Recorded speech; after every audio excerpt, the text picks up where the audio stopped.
Bom, então agora nós vamos para o nosso debate. Então, lembrando que o debate, o que a gente se propôs aqui a debater com os nossos panelistas é com qual compromisso podemos sair deste evento para, em colaboração, melhorarmos rastreio, diagnóstico e tratamento de DPOC no Brasil. Então, eu vou pedir para que todos e todas abram as suas câmeras agora, para que a gente possa começar, então, o debate.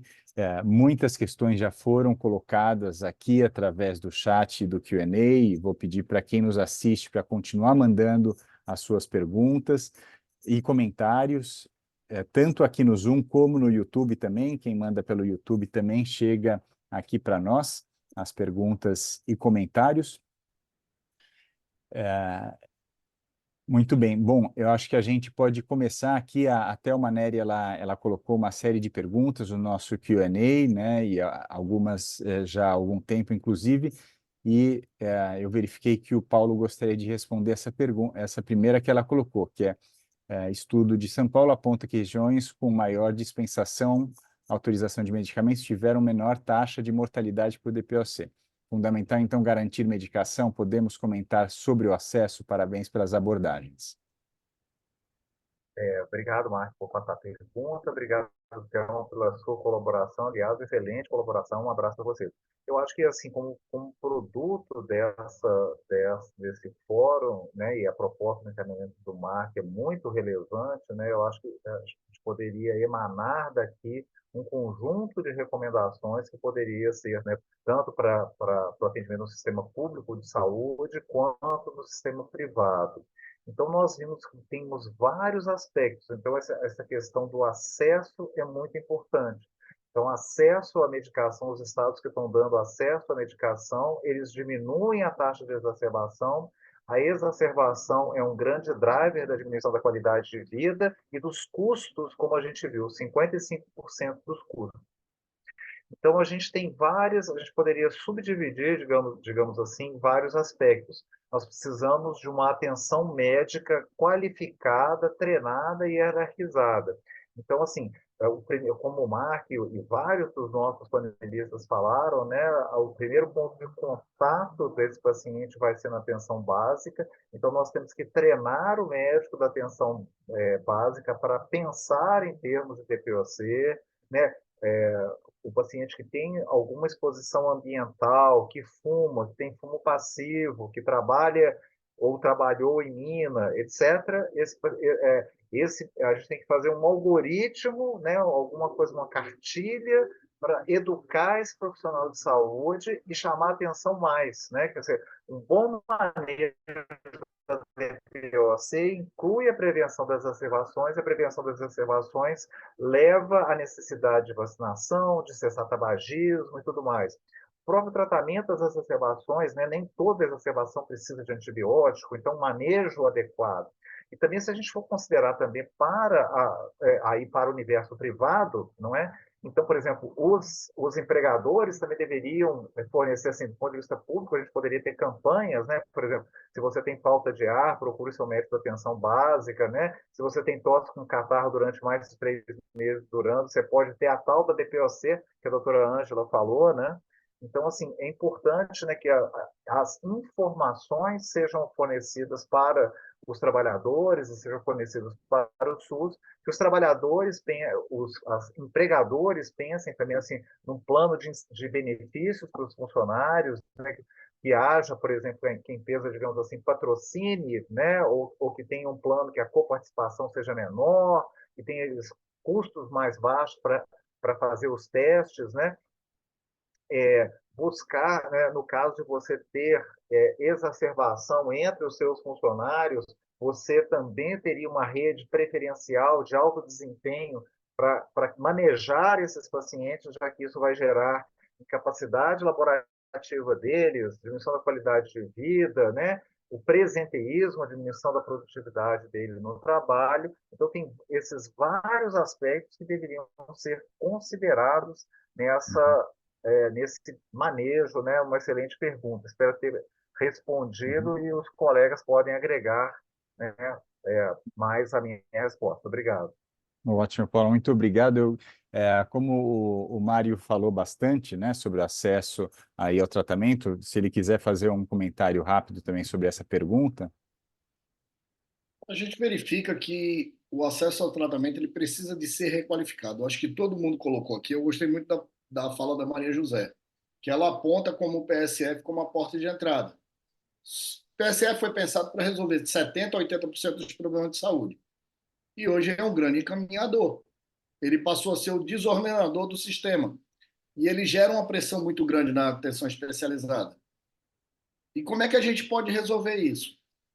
Redesenhando. Redesenhar de forma regional, redesenhar de forma operacional. A gente tem aí um serviço, uma política chamada PRI, que é um programa de regionalização e de investimento na região de saúde. Então, se a gente trouxer as características regionais, as necessidades regionais, a curva epidemiológica, as questões socioculturais, a gente vai conseguir ordenar.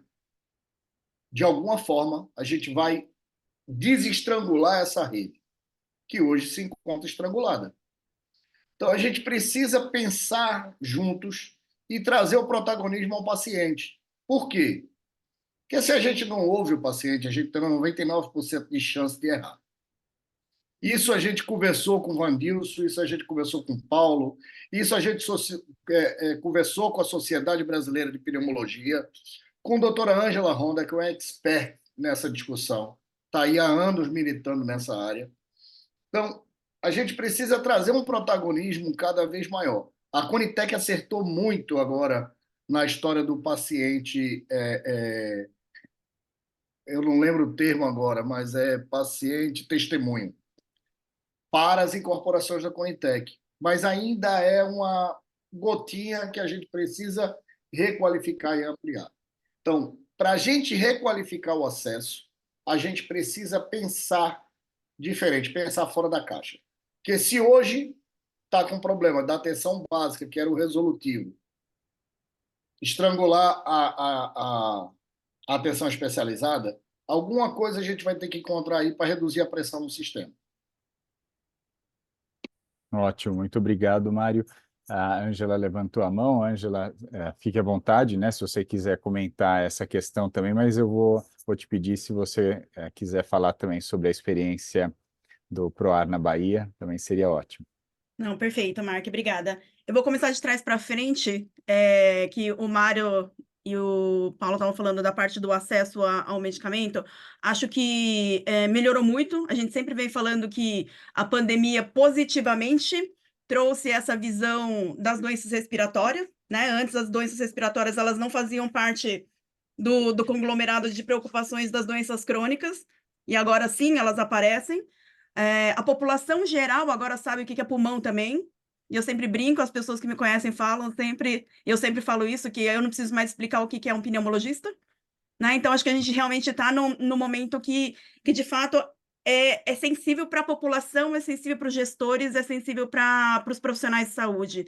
Então, acho que essa parte da gente fazer a literação, né, em saúde, principalmente dos pacientes, é muito importante. E a última consulta pública que a gente teve de DPOC, a gente teve uma reversão na consulta pública, tanto na hora da consulta ao paciente, quanto na consulta pública aos profissionais mesmo da carta que tinha sido gerado em relação aos medicamentos para incorporação. E uma diferença que a gente tem muito grande dentro dos tratamentos das doenças respiratórias, principalmente asma e DPOC, é o uso do dispositivo inalatório, né? Então, não só a molécula é importante dentro do tratamento das doenças respiratórias, mas o dispositivo em que vai carrear o medicamento até o paciente. Então, isso é muito importante. E aí, agora, trazendo já para essa parte do diagnóstico, o que Maria José trouxe e a Marcela trouxe, assim, eu fico muito feliz, porque é o que você falou, há muito tempo a Fundação vem trazendo já, e a gente já vem trabalhando a capacitação da atenção primária. Hoje, aparentemente, os pacientes, tanto com asma quanto DPOC, eles são pacientes que deveriam estar na especializada, que eles deveriam precisar sempre de um pneumologista. E aí eu já vou dar um dado para vocês. que a gente não tem pneumologista para tratar toda a DPOC e toda a asma que a gente tem no Brasil. A pneumologia ela é 0,8% das especialidades médicas do Brasil. Se a gente tem 15 a 16% de prevalência de DPOC, a gente não tem como ter pneumologista para todo mundo, né? Então, é muito importante que a atenção primária, de fato, seja extremamente capacitada, que ela entenda e veja que esse paciente, ela é do manejo deles, né? Que 80% desses pacientes, de fato, eles são da atenção primária, assim como hipertensão e diabetes. Só que até hoje, tanto a asma quanto o DPOC, eles nunca foram olhados. Então, esses pacientes estavam todos na especializada, com filas maiores ou menores, mas eles estavam lá. Então, hoje a gente vê com o avanço da incorporação de novas tecnologias, com o avanço do diagnóstico, do conhecimento das doenças, esse diagnóstico está aumentando. Então, esse estrangulamento que a gente está tendo na especializada, ela decorre disso. Só que quando a especializada tenta contrarreferenciar esse paciente de volta para a atenção primária não consegue acolher esse paciente, porque ela não está preparada, né? Se a gente for olhar a publicação da linha de cuidado em asma e DPOC, ela foi feita no final de 21, começo de 22. Ela é muito recente, né? A gente não teve tempo ainda para preparar e implementar tudo isso. E o que a gente vê é de fato isso. Então, isso que Maria José trouxe de planificação, a capacitação e o próprio matriciamento, a gente tem programas muito exitosos aqui no estado de São Paulo que a Fundação faz, que essa é uma dos pilares da Fundação ProAR, da gente, de fato, fazer capacitação de atenção primária para que esses profissionais consigam realmente fazer o manejo adequado desses pacientes e consigam fazer o diagnóstico desses pacientes. A gente tem, inclusive, uma plataforma de educação à distância, que, inclusive, a gente coloca aqui à disposição para conversar e ver como que a gente pode trabalhar isso a nível nacional, inclusive, em que a gente, de fato, viu essa necessidade. E o matriciamento, a Sônia Martins, que ela é da Fundação ABC e trabalha no grupo GPRAPS, ela trouxe essa parte do matriciamento em doenças respiratórias, que basicamente ele é da saúde mental, né? E muito bem colocado, e que de fato funciona. E se a gente for fazer, inclusive, esse matriciamento com pneumologistas, usando o que a Marcela falou, da telemedicina, da teleconsulta, a gente consegue fazer uma cobertura mais adequada, e a gente consegue fazer com que, de fato, isso aconteça. A gente tem cidades aqui no interior de São Paulo que já se organizaram, a gente conseguiu organizar com eles e temos encontros em que esse matriciamento é feito, locais onde existem pneumologistas e locais onde não existem pneumologistas, né, que a gente pode fazer dessa forma virtual e que de fato funciona. Então, eu fico muito feliz de ouvir da Maria José, que está lá no CONAS, né, que isso tá acontecendo. Meu coração fica quentinho, de fato, porque a gente tem uma luta árdua aí há muito tempo para conseguir fazer isso. E a gente acredita muito fortemente, vendo cidades com programas exitosos, realmente em que a atenção primária, quando ela de fato consegue enxergar que esse paciente é dela e ela tem a capacitação e ela consegue fazer esse manejo de forma adequada, é muito bonito. E o paciente, de fato, fica muito bem cuidado, porque, por exemplo, a gente sabe que existe uma rotatividade muito grande de médico em atenção primária. Mas a equipe multidisciplinar, ela tende a ser um pouco mais fiel ali, né? A gente consegue ter esses profissionais mais tempo. E as doenças respiratórias, no que tange educação, manejo do dispositivo inalatório, utilização das medicações, tratamento não medicamentoso, a equipe multi ela é fundamental. E eu diria que o peso do tratamento medicamentoso e não medicamentoso e esse manejo todo que ele acontece, ele é 50%, 50%. Então, a gente consegue, de fato, fazer um manejo muito adequado desses pacientes em 80% desses pacientes. Obrigada, Marta. Imagina, eu que agradeço, Ângela. Aqui tem uma fila grande de mãos levantadas, então antes de chamar aqui os nossos panelistas, eu vou ler uma mensagem que nos foi enviada pelo YouTube, pela Mara Ramos de Oliveira, e ela diz: estratégias muito importantes e que são boas para aplicação em cidades menores, que não têm especialistas. Parabéns, Marcela. Mensagem que ela nos enviou. Por favor, Maria José, pode abrir o seu microfone. Eu me inscrevi na fala do Mário, porque ele falou da atenção primária, a Ângela também, aí eu me senti na obrigação de complementar aqui algumas coisas. Então, veja, o Saúde da Família, né? Esse ano, o Saúde da Família completa 30 anos. Começou como um programa em 94, e veja, começou com 55 equipes, em 15 municípios. Hoje, são 52 mil equipes nos 5.570 municípios. Então, em 30 anos é nada se a gente for colocar num sistema de saúde. O crescimento ele foi extraordinário, mas ele cresceu meio desordenado, né? É como quando o Mário fala que meio que dá uma compressada aí na atenção especializada. Eu diria que é assim, ó, na minha opinião, as pessoas não tinham acesso a nada. A nada é exagero. Tinham pouco acesso. Tinha municípios que viam um médico 2 vezes no mês. Tinha municípios que não via nunca. Teria que ir para outra cidade. Isso hoje está resolvido, porque todo município tem. Agora, o que é que falta, né, que vocês todos colocaram aí? É esse fortalecimento de forma concreta.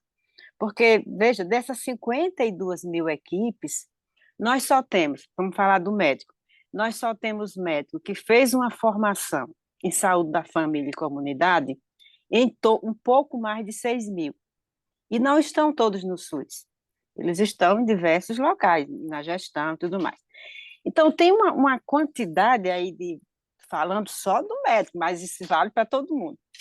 Então, o que precisa, que quando ele encaminha, na minha opinião, não é porque ele quis encaminhar, porque não quis, por irresponsabilidade, ou porque não quis, sei lá, assumir. Não, eu acho que ele não encaminhou porque ele não tinha segurança. E quando você não tem segurança, tem que fazer isso mesmo. Imagine, um médico de saúde da família, ele tem em torno de 1.500 condições para ele resolver que ele se debate no dia a dia. Ele tem que fazer tudo, pré-natal, DPOC, hipertensão, diabetes, e tudo que vocês sabem. E se a pessoa não tem a devida qualificação, porque a grande maioria saiu da universidade e está ali só fazendo um biquinho para a residência, aí se depara com uma situação que ele nunca fez, ele vai fazer o quê? Vai botar a mão para poder a pessoa ser responsabilidade dele, então ele encaminha, é por isso que ele faz isso.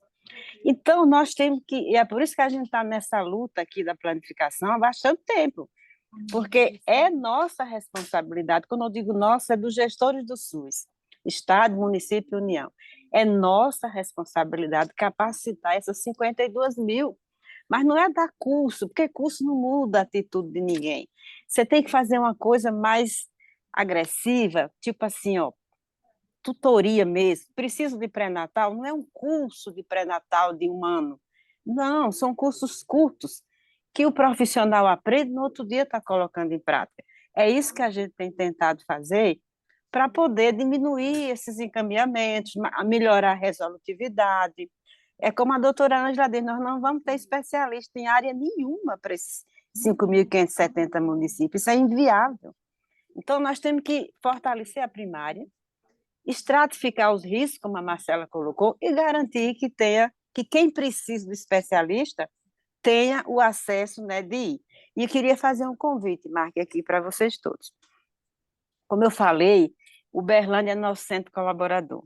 Então, isso que eu estou falando, vocês nem vão acreditar, porque o tempo era curto, a Marcela não pôde dizer tudo que eles fazem.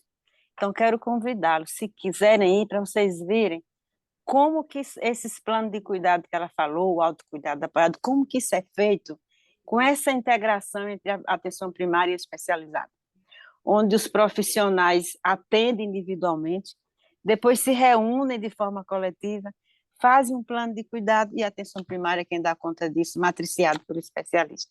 Se querem conhecer, estão convidados, entrem em contato conosco e a gente organiza a visita. Obrigada. Agora eu já estou na fila para conhecer, né? Mas temos uma fila aqui para levantar a mão, então vou chamar o Vandilson agora próximo, por gentileza. Obrigado, Mark. Parabéns a todos pelas apresentações muito ricas. É muito legal poder estar aqui com vocês nessa oportunidade. Eu queria pontuar algumas coisas. eu acho que não existe caminho fácil para a solução da situação da DPOC no país, né?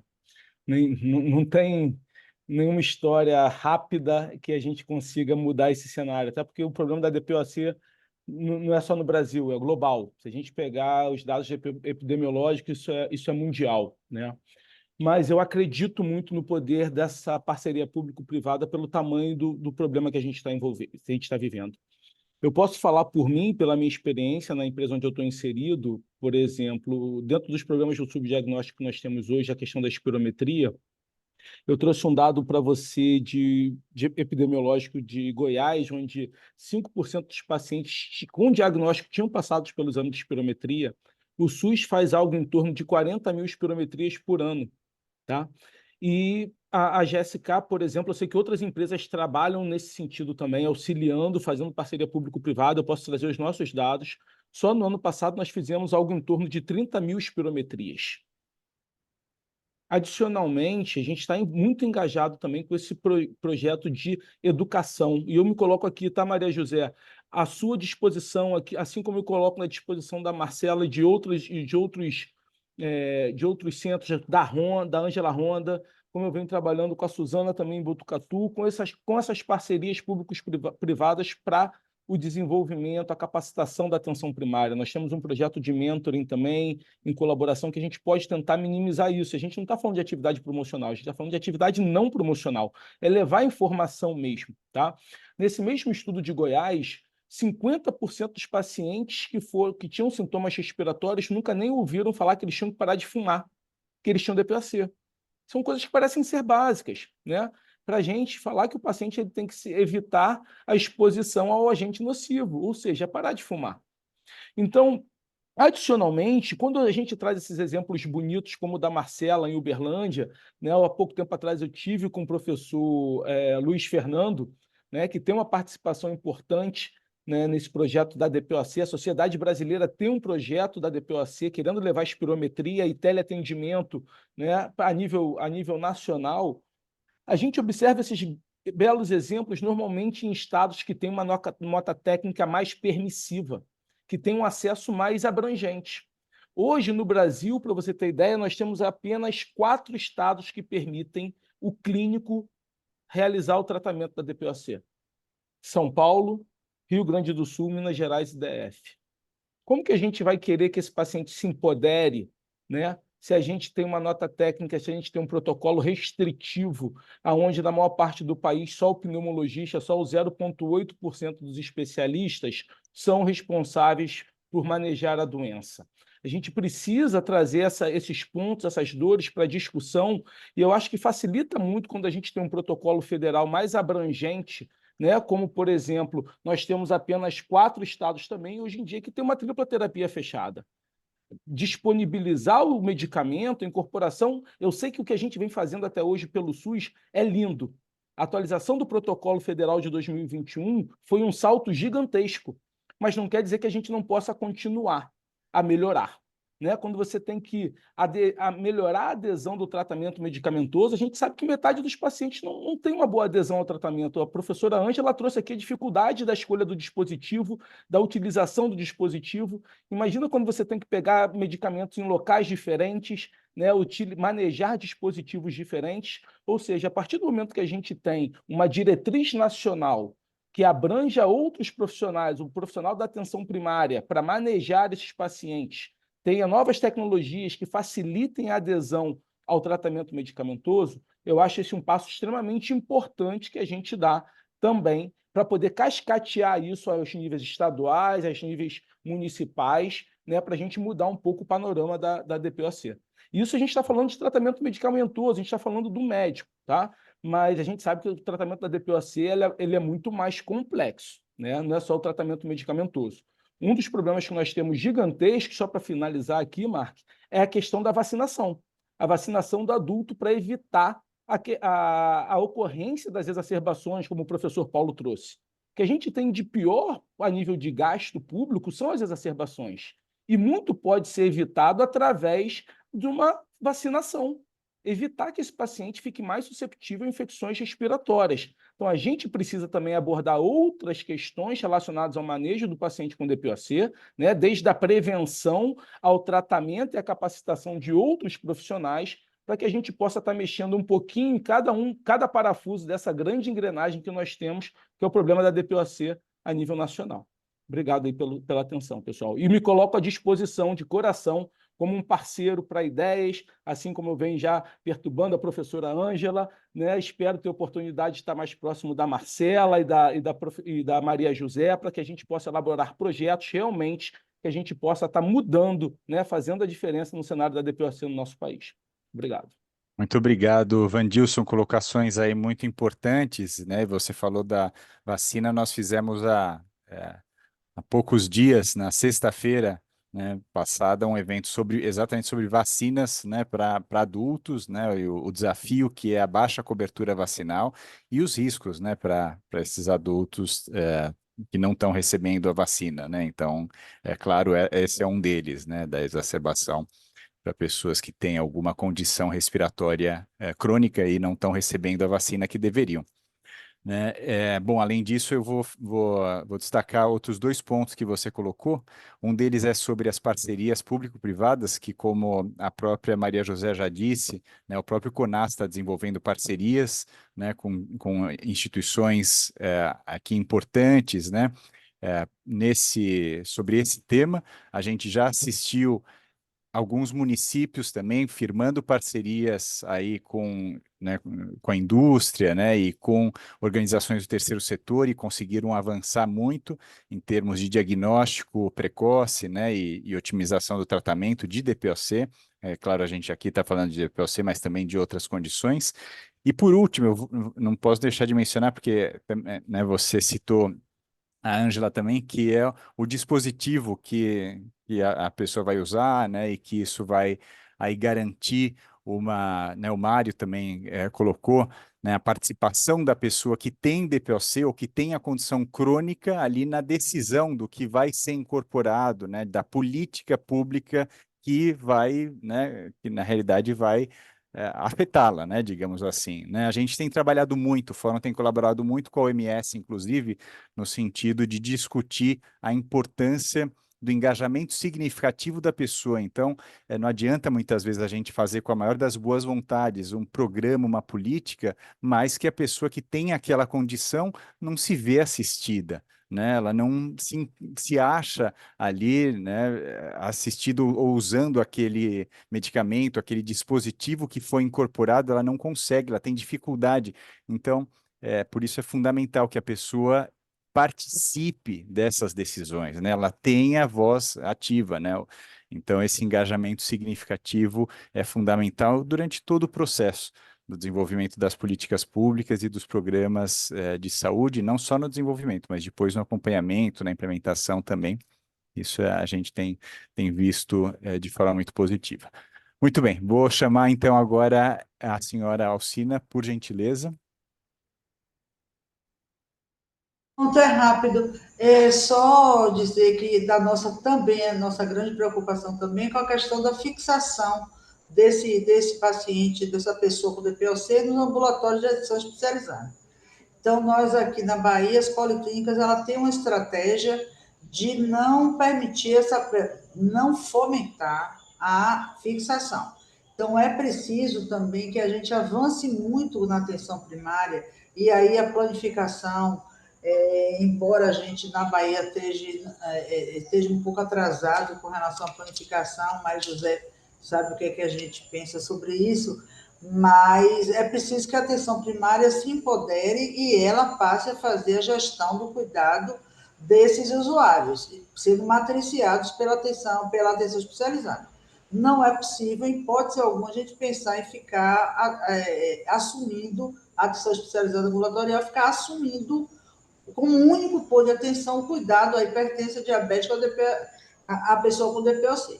Então, a gente precisa avançar muito com a questão da telemedicina, né, com a telesaúde e com as questões do matriciamento para que a atenção primária, ela sim faça um manejo da grande parte do tempo dessa pessoa. Ótimo, muito obrigado pelos seus comentários. A gente tem uma outra pergunta aqui também, né? A Thelma deixou algumas perguntas, Thelma Neri, e que eu vi que o Paulo também já se colocou à disposição para responder. Acho que, em parte, ele já respondeu, mas talvez ele possa complementar, né? As grandes empresas podem inserir espirometria ou protocolo de identificação para grupos de trabalhadores, considerando diagnóstico precoce, ou identificar trabalhadores portadores de DPOC? Paulo, pode ficar à Pode. As vontade, por empresas têm gentileza. vários. Pois não. Obrigado, Marcos. Obrigado, Thelma, pela pergunta. As empresas têm todas essas obrigações, né? E além disso, se você pensar bem, aquele dado que eu apresentei dos custos, né? Quer dizer, a empresa, já que ela tem um custo maior, então a identificação precoce, a gente tem uma assistência mais adequada, que eles acertem menos. Então, sim, as empresas, além de fazer isso, elas têm outras obrigações que eu gostaria de chamar a atenção. A primeira delas é prover um ambiente salubre. E ao falar de ambiente salubre, não pode ter exposições, e a exposição mais preocupante é o tabagismo passivo no ambiente de trabalho. Então, também o aspecto da educação, não é? Dispositivos eletrônicos para fumar, cigarro de tabaco aquecido e vape também fazem mal, né? A exposição a esses produtos também fazem mal e não devem ser permitidos, né? Outro aspecto importante, que é um aspecto que a gente deve considerar, é assim, o aproveitamento da capacidade residual de trabalho dos pacientes. Então, há pouco a colega estava falando sobre a telemedicina, né, quer dizer, as possibilidades de teleatendimento para fazer interconsulta dos médicos da assistência, que estão na ponta da linha, na atenção primária à saúde.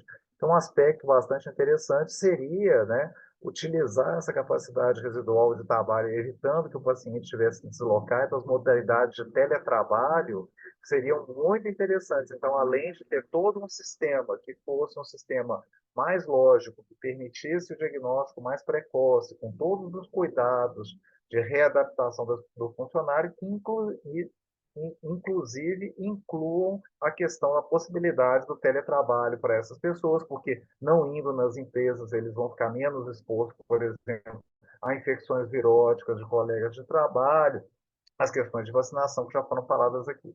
Obrigado. Ótimo, muito obrigado, Paulo. Acho que foram colocadas, né, aqui comentários e perguntas sobre o tabagismo, né? Acho que você já endereçou algumas delas aqui de forma bastante claras. É, é, Tem uma pergunta aqui também da Thelma, né, que é a abordagem dos protocolos. A pesquisa mostra em estados sem protocolo possuem taxa de mortalidade aumentada por exacerbação de DPOC. Em algumas faixas etárias, ela cita mais especificamente 50 e 60 anos. Ângela, você gostaria de comentar? Desculpa, Mark, eu estava lendo uma mensagem que não entendi direito. Você pode repetir para mim, por favor? É maior taxa de mortalidade em exacerbação para pessoas com mais idade, né? A partir de 50, 60 anos, pelo que eu entendi. Bom, a exacerbação, na verdade, esse nome é um nome, outro termo que eu também não gosto da DPOC, né? Na verdade, a exacerbação é a crise que o paciente com DPOC tem. É quando ele tem uma piora do sintoma dele, seja por necessidade de usar um pouco mais de medicação, ou que ele precise usar antibiótico ou corticoide, ou que ele vai ser internado, tá? Essa é o que a gente coloca como exacerbação, que seria a crise mesmo, a falta de estabilidade da doença dele. Então, nesse momento, o que acontece? Muitos desses pacientes com DPOC, que são mais idosos, isso tudo faz parte da própria fisiopatologia da doença, né? Então, por que a gente fala de pacientes acima de 40 anos de idade? Porque a causa base, a maior parte dos pacientes, eles precisam de tempo de exposição aos fatores que são desencadeantes do DPOC para que eles desenvolvam a doença. Então, são, em geral, pacientes mais velhos. Então, a gente já tem a própria senescência, né, desse paciente, a gente tem multicomorbidades, então é muito difícil que um paciente com mais de 50 anos que tem DPOC diagnosticada, ele não tenha pelo menos uma comorbidade associada, tá? E quando esse paciente faz uma exacerbação, a inflamação da doença, ela aumenta muito. Então, os fatores de risco para várias outras coisas, não só para a doença DPOC em si, mas de outras doenças que estão coabitando esse paciente, tem o risco também. Então, por exemplo, o paciente que exacerba, ele tem 3 vezes mais risco de infartar nesse mesmo período, Então, porque é que a gente sempre fala de vacinação, da prevenção, de manter esse paciente diagnosticado quanto antes e tratado, que é para realmente melhorar esse tratamento dele, estabilizar as exacerbações, né? Quando a Marcela fala de estratificação, que o paciente E é o paciente de maior risco, é o paciente de E de exacerbação, que o Gold coloca. Antes a gente tinha uma outra classificação, mas com o tempo a gente viu que, de fato, a exacerbação é o maior fator de importância para que a gente consiga, de fato, melhorar nesse paciente para que ele tenha menor risco de mortalidade. Ok. Obrigado, Ângela. Eu vou chamar o Vandilson antes da gente fazer a nossa rodada de encerramento aqui. Oi, Mark. Eu acho que a Thelma fez alguma correlação com relação ao protocolo, não é isso? E no início da pergunta dela, sim ou não? Se eu não me engano.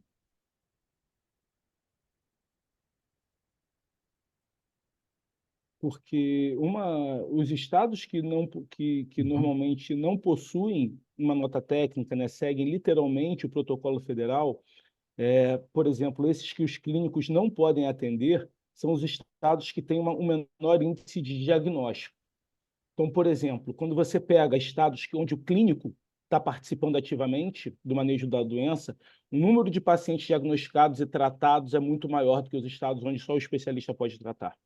Então, se você não tem um paciente sendo tratado no momento adequado, esse paciente vai ficar exacerbando e a doença vai correndo cada vez mais, ele vai internando mais, ele vai piorando cada vez mais, até o ponto desse paciente pode muitas vezes vir a óbito sem nem ter a chance de ter recebido o tratamento adequado.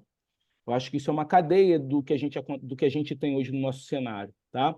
Uma outra questão também, que está claro na literatura para a gente, é que o melhor momento para a gente intervir para impedir a progressão da doença, quando a gente fala de exacerbação, é quando esse paciente está diagnosticado em fases moderadas. É quando ele responde melhor ao broncodilatador, ao medicamento que a gente tem atualmente. Só que hoje a gente tem um protocolo que só nos permite tratar o paciente grave, quando ele já está muito complicado, né? Então, entra todas as outras questões com relação ao manejo de um paciente grave. Você, muitas vezes, tem que esperar o paciente piorar um pouco mais para poder dar o melhor tratamento possível que a gente tem atualmente. Então, trazer à tona, sabe, o perfil do paciente que pode ter acesso à medicação adequada, indicada pelos melhores guidelines, né, pelos guidelines internacionais. E são medicações que a gente tem acesso aqui. Mas, de repente, é o momento da gente ver, sabe, ser mais flexível na elegibilidade desses pacientes para o tratamento adequado. Porque senão a gente vai esperar o paciente chegar num momento muito grave da doença, onde a gente pode fazer pouco por esse paciente, né? E a doença já está muito avançada. Então, esse paciente é mais difícil da gente controlar. Muito obrigado, importante contribuição, Vandilson.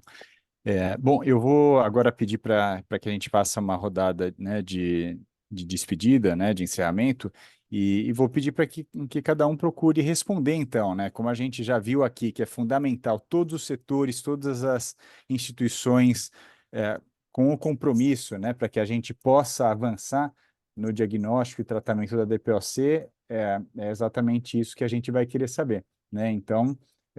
qual é esse compromisso, né? Então, como cada uma das instituições aqui participantes vai se unir a esse plano, né, de melhorar rastreio, diagnóstico e tratamento da DPOC no Brasil? E eu vou começar pelo Paulo, por gentileza.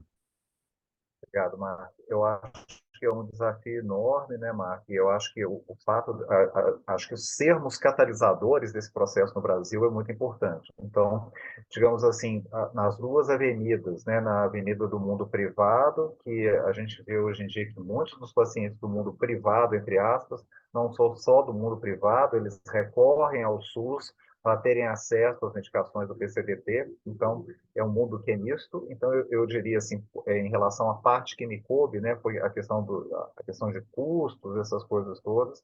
Então, eu acho que a gente que deveria também procurar formas de financiamento para que nós, além das coisas que a Maria José do CONAS chamou a atenção, né, quer dizer, um curso mais breve, mais direcionado, mas que nós pudéssemos existem iniciativas internacionais nesse sentido que são muito bem sucedidas.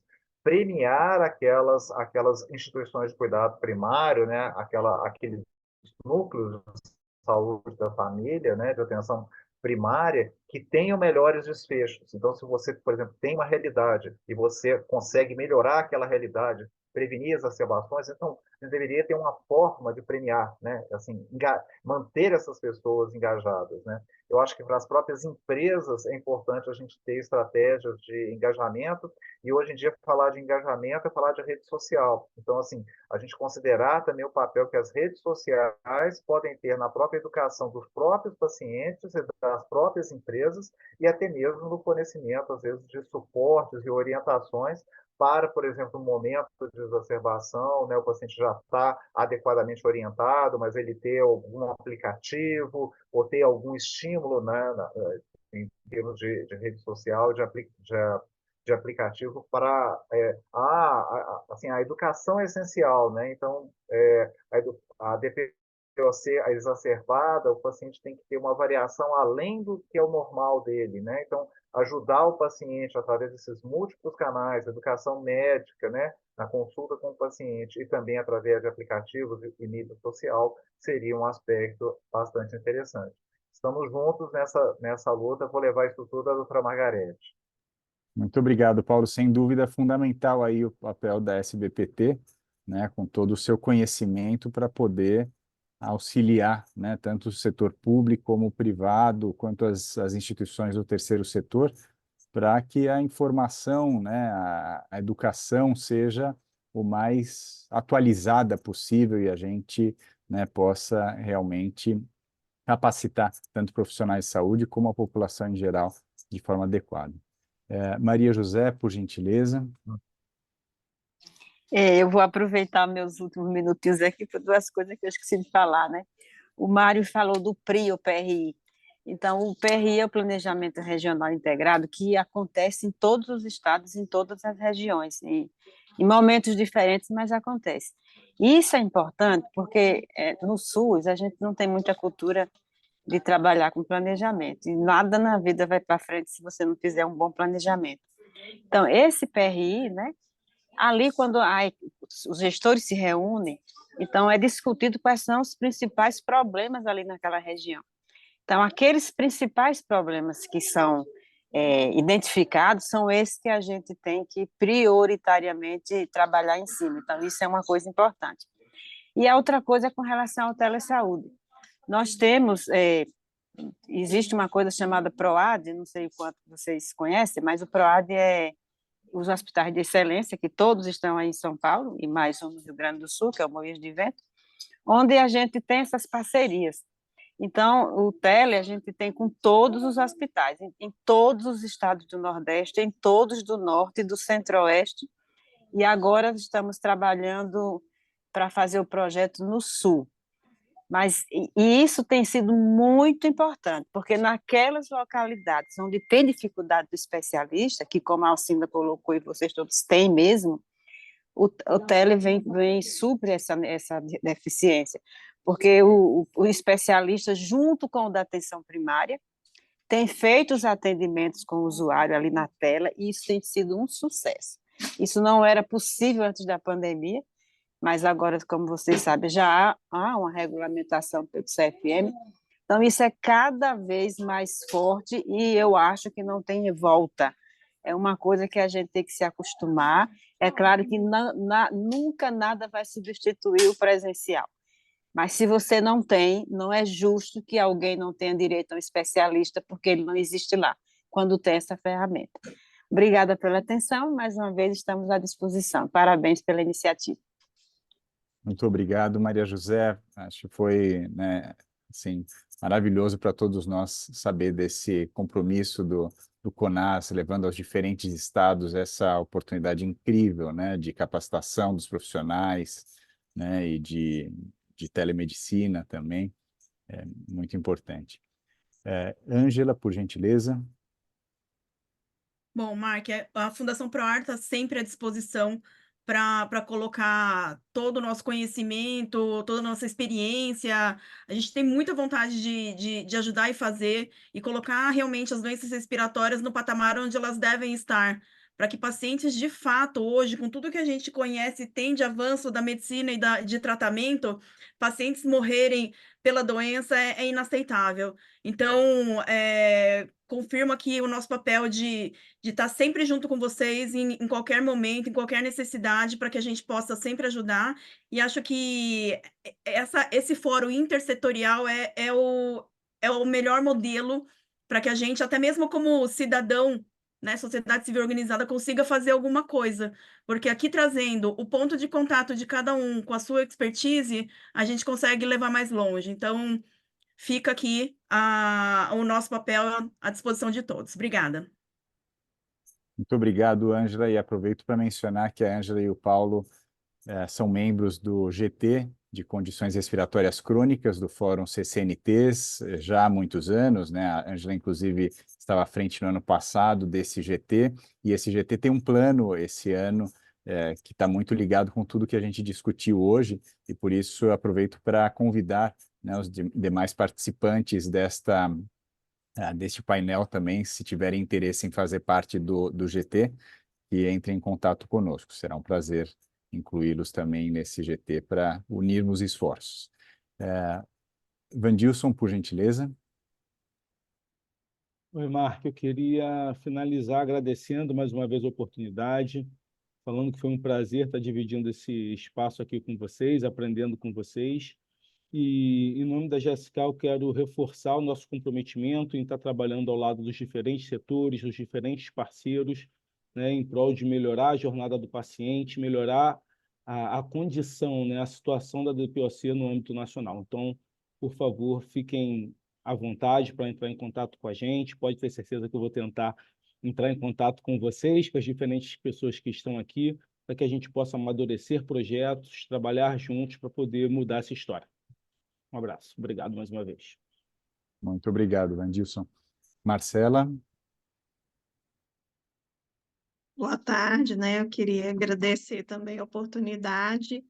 Foi um momento muito rico, desculpa, de muita troca, né? De aprendizagem aí, muitos conhecimentos interessantes e também coloco à disposição, em nome da Secretaria de Saúde de Uberlândia, a parceria, além do CONAS, que a gente já é parceiro, com todos os presentes aqui e palestrantes, tá? Muito obrigado, um abraço. Muito obrigado, Marcelo. Alcina, por gentileza. Então, eu também quero agradecer muito o convite e participar de um evento como esse é sempre muito prazeroso e muito importante. A gente troca, a gente aprende, deixar a Secretaria de Saúde do Estado da Bahia também à disposição, o reconhecimento de que juntos poderemos avançar muito mais. A gente precisa realmente sair da caixinha de só gestores, só prestadores, né? Ou a gente tenta ampliar o debate com todos, ou a gente não vai avançar, porque os desafios são imensos. Então, muito obrigado, boa noite aí a todos. Muito obrigado, Alcina. Mário, por gentileza. Primeiro, eu queria parabenizar pelo espaço, agradecer a oportunidade de representar a CDD aqui, dizer que eu sou um SUSista crônico e agudo. Eu defendo o SUS onde eu passo. Eu acredito que a gente conseguiu reverter a curva de mortalidade no Brasil e aumentar a expectativa de vida graças a um investimento no maior programa de inclusão social do mundo. Porém, existem falhas. E é nesses espaços que a gente precisa trocar e conhecer. E a CDD ela continua com Vamos Falar de DPOC, e espera contar aí com a participação efetiva dos estados e dos municípios. A gente conta com o CONAS e a brilhante gestão que tem sido feita. Jurandir é um cara espetacular em frente ao CONAS e tem feito um trabalho maravilhoso. Passam os presidentes e Jurandir, como diretor executivo, tem feito um trabalho brilhante. O CONASEMES também tem uma grande importância, porque o CONAS fica com os estados. O CONASEMES com os 5.500 municípios. Então, o trabalho é hercúleo. E aí, a CDD vai continuar a dar visibilidade, vai continuar a fazer esse trabalho que foi colocado aqui de visibilidade de rede social, vai manter a parceria com a PROAR, que é uma parceria muito forte e que tem efetivamente desenvolvido resultados. Também participar das discussões do fórum. Então, é dessa forma que eu acredito que, unindo forças, escutando todo mundo, a gente possa contribuir aí com trabalhos futuros.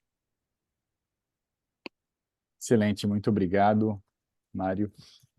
Bom, eu agradeço então muito a todos e todas que estiveram conosco acompanhando esse evento durante boa parte da sua tarde, através do YouTube ou aqui através do Zoom. E, claro, um agradecimento muito especial aos nossos panelistas que deixaram, né, aqui trouxeram ideias muito importantes para que a gente possa, de verdade, se unir para avançar e melhorar o cenário da DPOC no país. Espero logo mais a gente faça um evento comemorativo para resultados muito melhores, né, que a gente possa apresentar resultados muito melhores aqui sobre DPOC e outras condições crônicas também no país. Uma boa noite a todos e todas e até logo.